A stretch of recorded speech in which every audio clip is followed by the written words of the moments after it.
I wanna do it all with you by my side. If you're in, meet me here tonight. Be brave and come along. Hey ladies, welcome back to my channel. So today we're going to start off with a quote from Jamie Lee Curtis. It was very impactful for me. I found it on Instagram. Actually, my husband sent it to me and I love her. I love her attitude. She's so raw. And we're going to start off with what she said because it's basically the premise of this video. So she said, "When I turned 60, I realized that the tragedy of my death was not my death, but the creativity that I have inside me that didn't get to come out. And so I woke up at 60 and thought, if not now, when? If not me, who?" And I'm telling you, from that moment till now, I have a production company. I have written a movie. I have 4 TV shows in production. I'm like, if not now, when?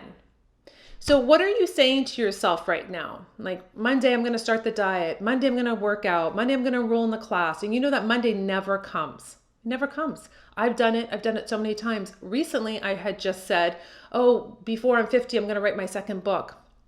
Okay, that's great. That sounds really nice. It sounds like, ooh, you have such great goals. And there's a difference between goals and then just not, putting things into practice or kind of procrastinating. So if I'm really serious about that, I would be right now carving out 15, 30 minutes a day to write or to create the concept or to write out the chapters, or just like I did in 2018 when I was super focused, so determined to get out that book, Beauty Reinvented.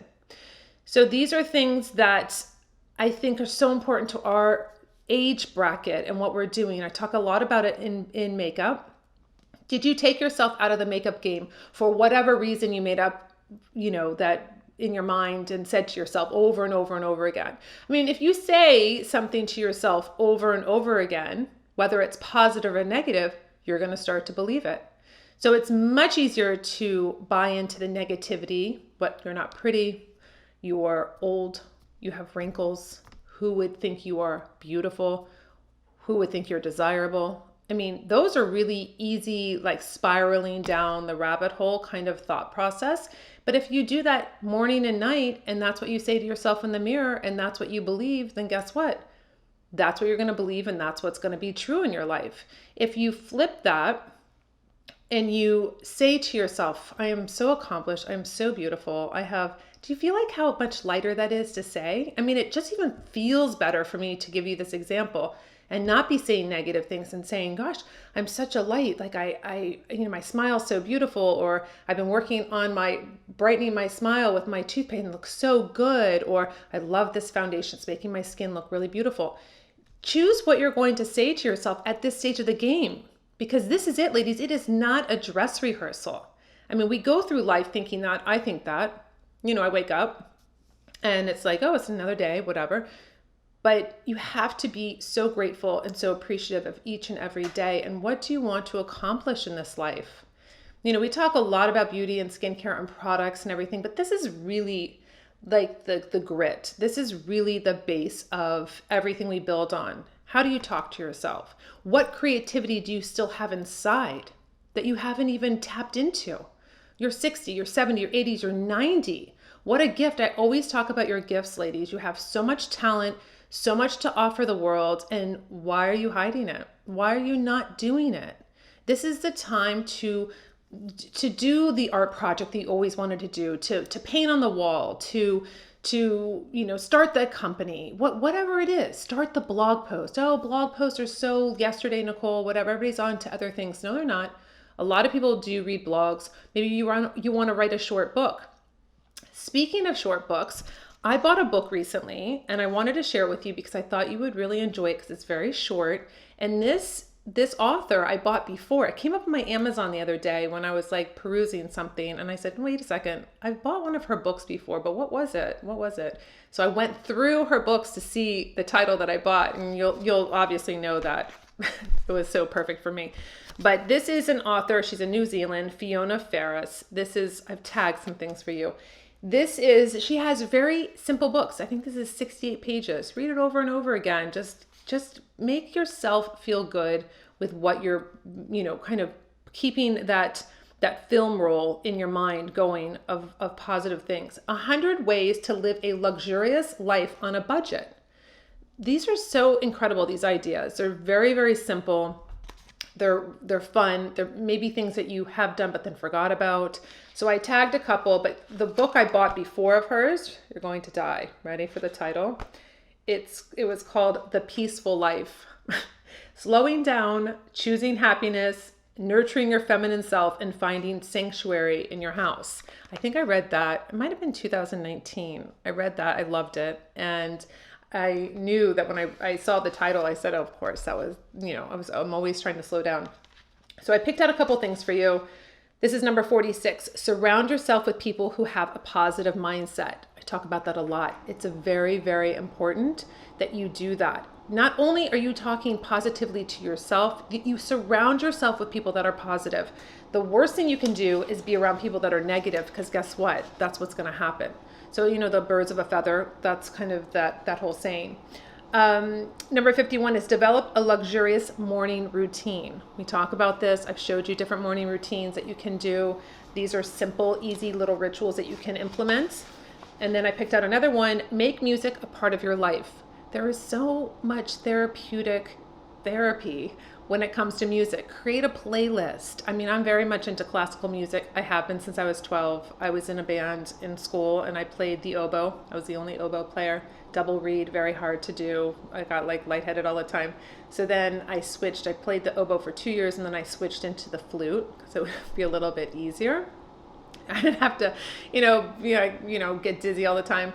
But I love playing the flute. I play the piano, and making music a part of your life, I think, is just so impactful. And I think that's something that we kind of lose focus of. If we're in a bad mood or whatever, put something on that makes you feel good, that lightens your mood, that has you escape.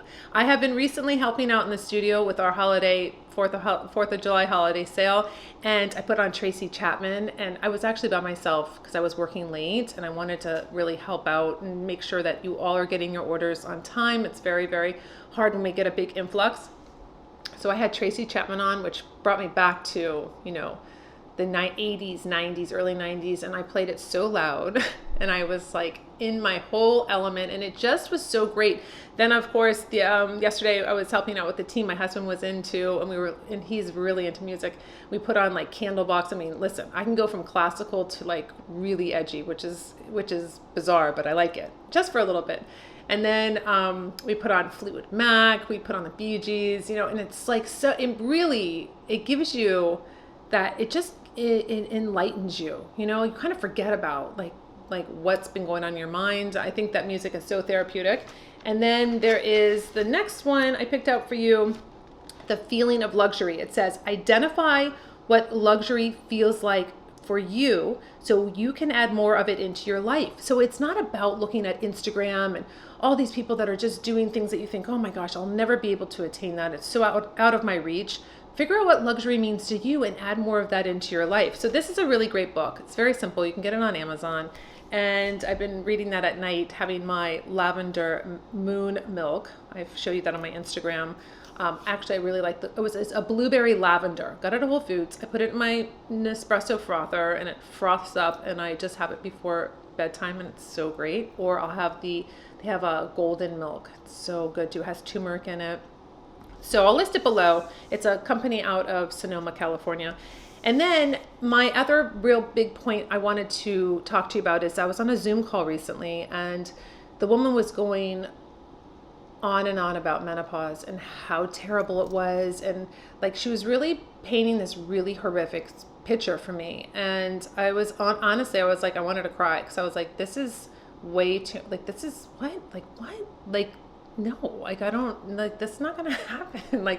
I was just very perplexed and concerned by this Zoom conference. So I decided to empower myself, right? So I wasn't going to wait around and be well, I guess I'll just take people's words for, I don't know. Everybody has such a different experience, and I don't know what my experience is going to be. I already see certain things, but I'm going to take control and power, and I'm going to spend the time learning and gaining the knowledge that I need to understand this section, this part of my life. So I happened to be reading, I think it was Vogue or Bazaar magazine the other night, and this came up, Menopause Power. Now, hey, listen, this book can be amazing or it could be terrible. I don't know. I just started it, but it says navigating your hormones on the journey to menopause. And she actually, this is from Mazzy Hill. She also wrote a book called Period Power. I had never heard about that. I never heard this book either, but she says that she bringing you her positive and empowering guide to perimenopause and menopause. Let Mazzy guide you through the fog of misinformation with advice on dealing with symptoms and the treatment options available. Hey, listen, I'm open to it. I don't know what this book holds for me. Could it be good knowledge? Could it be, I don't know, is there controversial on HRT? I don't know. But at least I am taking the driver's seat and saying, you know what, I'm tired of everybody else's stories and just kind of scaring me. I'm interested in knowing for myself, and I'm going to empower myself. And I took the step and I ordered the book and it came and I'm reading it. So it wasn't like, well, one day I'll figure it out, or I'll just wait until, everything turns into a super chaotic mess. I'm going to prepare myself and have that knowledge. So I wanted to just pop in here. It's not a big video. It's just to really tell you to think about what Jamie Lee Curtis said, right? It wasn't her death that was what was really scary. It was the fact that she had all this potential, all this creativity, all these things that she wanted to do still inside her. That's scarier than death, because you have potential. You are here for a purpose. You're here for a reason. Whether that's volunteering, whether that is creating something with your hands, whether that is creating something with, like deep down talents that you maybe had when you were a child, and then you kind of said, oh no one would like that, and you're too insecure to bring them out. Now is the time, ladies. I cannot wait to hear if you are going to start something, if you are going to go back and say, you know what, I claim that, that's me, I'm going to do that. I have such talent, or I let it go, or someone said it wasn't good enough, or someone, you try to write a book and it all got, dismissed by publishers, whatever. Self-publish. You could do whatever you want to do. You don't need to wait for permission. You are giving yourself your own permission slip to do whatever it is in life that you want to do. Do you want to move? Then you put things in place and say, I want to move. I want to start a new life. I deserve this. This is what my life plan is going to be. And you direct your life. This always overflows into beauty, into makeup, into self-talk, into self-care. And I'm always here to really help you get to the next level. That's what I feel my mission is. It's about empowering you to see your own beauty, to not say what society and social media and everything says, oh, I'm not pretty enough, or I don't have this, or I don't have that. Forget it. Focus in on what you are here to do, what makes you happy, what you're doing to help other people feel good, help other people reach their potential. It is a nice circle of just positivity that comes around. So if you give it, you're going to get it back. If you keep giving out negative energy, if you keep giving out negative comments, whether it's about someone else or yourself, that's what you're going to get back. And that's the truth, ladies. So until my next video, I hope you really think about your talents, think about what you could do, think about what you've been wanting to do. And then why don't you write down all of the reasons why you haven't done it? All the things that people have said, or all the things you've said to yourself that have stopped you from doing what you are meant to do, what your talents are, and what need to come out to the forefront. So you can be happy, so you can really feel that you are fully engaged in your life. I cannot wait to hear. I want to see it in the comments below. And until my next video, I'll see you later. Whatever comes